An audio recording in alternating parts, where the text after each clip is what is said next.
If you've ever had a bad bout of heartburn, and who hasn't, you're one of the millions of Americans looking for relief from acid reflux. So here to give us some helpful tips on how to prevent it is the author of the new book, The Acid Reflux Solution, Dr. Jorge Rodriguez. Good morning. Thank you. Glad to be here. Thank you so much. I think right out of the gate, we have to get to what is the difference between heartburn and acid reflux? Because I've always called it heartburn. Yeah, it's 6 of one, half a dozen of the other. Heartburn is basically a symptom. You're describing something that you feel. So, you feel like the burning in the area of the heart. So I think it's just something that people use. Reflux is actually sort of the medical explanation of what's going on. And reflux, like the name implies, is when something comes up. And the stomach contents, when they come up above the stomach, that's when you feel heartburn. Right. Now, is this mainly genetic, or is this, things that you're eating? Could it be a combination of both? Well, it's a combination of both, because one of the things that causes heartburn is, and people don't like to say the word sphincter, but we have a sphincter right here, and some people in the family, like I have a hiatal hernia, so I'm predisposed to heartburn. So the genetics is that, and then sometimes what we learn from our families too, which is bad eating habits or habits, so they're both tied in there really closely. What are the symptoms? Well, the symptoms are, if you have burning, sometimes as the food goes down, that could be heartburn. If you have an acidy feeling after you eat, like an hour or so, that's probably heartburn. But some of the less common symptoms that people don't even think about could be heartburn: coughing, asthma, sore throat, chronic sinus infections. So if the acid goes way up, it can come up here, it can damage your vocal cords. I mean, singers know that. It can go into your sinuses. And so, and around 30% of asthmas are due to reflux. Does the time of day you eat play a role in whether you have acid reflux? Yeah, absolutely. And I'm one of the worst ones for that. Eating late at night, and coming home, rushing, eating late at night, and then lying down, to watch TV with your best friends, Ben and Jerry. That is not good. It's a good party, but man, you pay for it.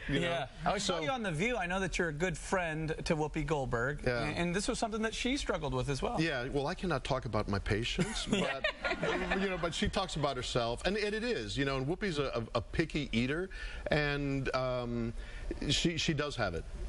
I have it, so we can commiserate about that. I was telling you earlier before the show, when I was pregnant, I had it a lot. Is that something that's common? Yeah, it's super common. First of all, one of the main causes of heartburn is being overweight. And you don't have to be a rocket scientist. You have a lot of abdominal girth. It presses up on your stomach. So the baby did the same thing to you. But you were able to cure it a little bit. They have been a pain in my side from the beginning. And a pain in your stomach.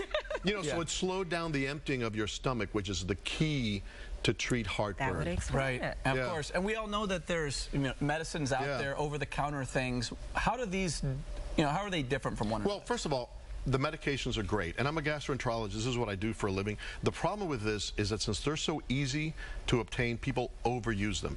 And the stomach needs acid to help you absorb calcium and iron. If you overuse it, you're going to become anemic or get osteoporosis. But there are 3 types. All right, this one.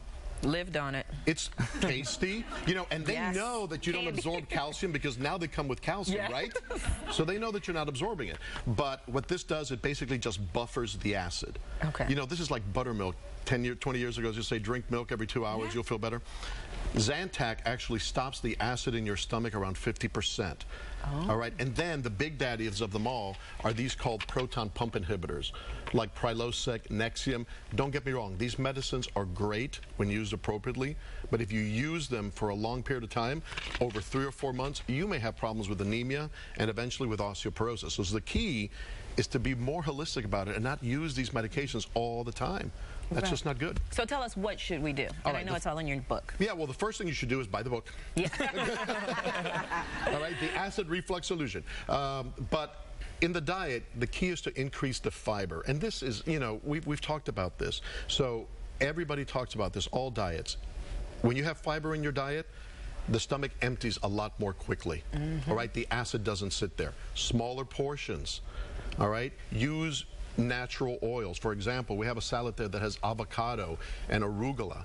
All right, there are recipes in here with hamburgers, meatballs and spaghetti, but the beef is usually like grass-fed beef, you know, that people say, well, that costs a little more, but it's super high in omega-3 fatty acids. And by the way, what's the cost of this? I was going to say, that's one of the more expensive drugs, isn't it? So you know what? Spend the money on quality food for you and your family, and you'll be healthier, you know, in the long run. And then there's some things that are really great for you.